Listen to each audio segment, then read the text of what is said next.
Hey, it's Desperate Girl 90. Um, so I decided that I'm gonna make a Teen Mom blog.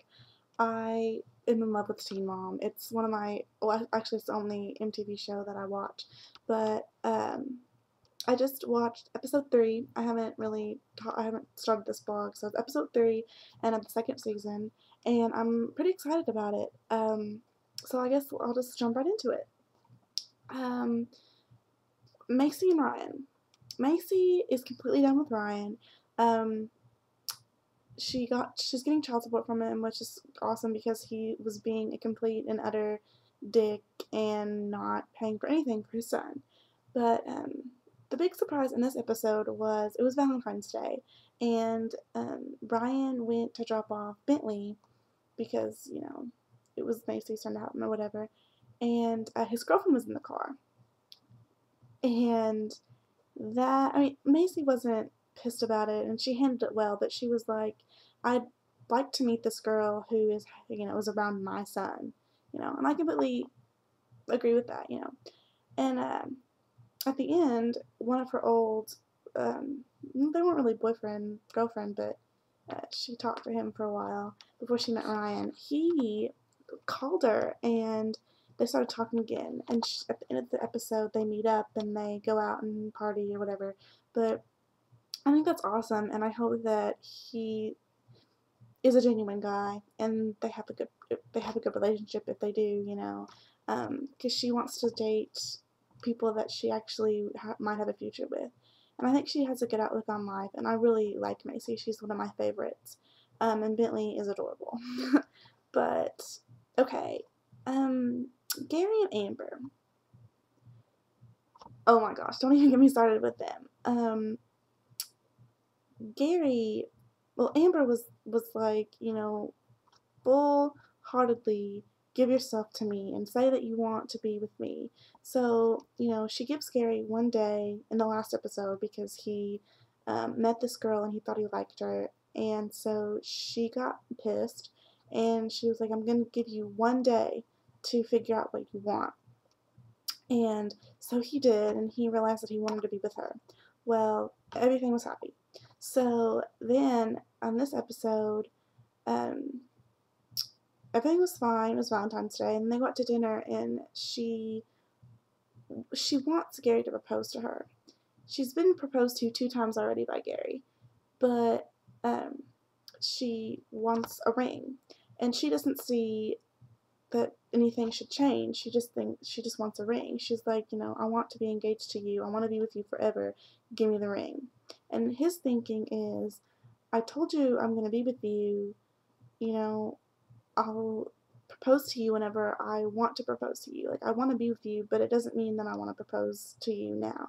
And, like, I totally understand Gary's point of view because, just because you're 19, 18 with a child doesn't necessarily mean you have to be engaged. It's one of these things that you might know that you're going to get married, but as long as you know that, what's the point of the ring? So they have this big, huge screaming argument, and Amber is a drama queen to begin with, and then they finally get home, and Gary's like, well, I'm leaving. And then they finally work things out, and Amber realizes that she messes things up all the time, and I'm finally glad that she realizes that, but it probably won't stop it. So she has a ring on her left hand anyway. I don't know what that was, if it was like a previous engagement ring, I don't know.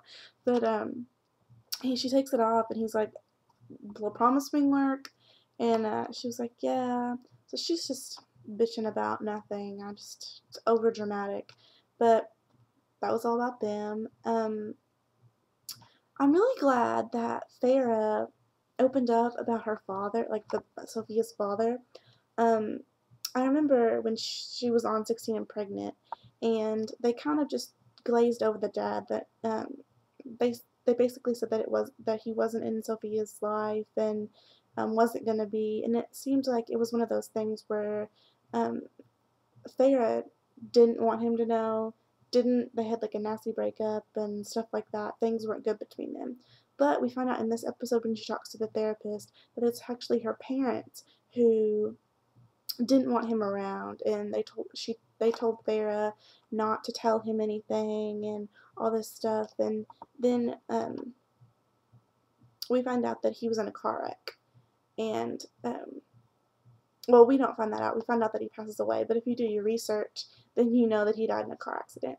And it didn't really specify, or maybe I wasn't paying attention, but I don't know if he knew about the baby before he passed away, or if they just didn't tell him, or what was up with that. But I think she loved him because she started crying, and then the therapist was like, "Did you love him?" And she was like, "I don't want to talk about that."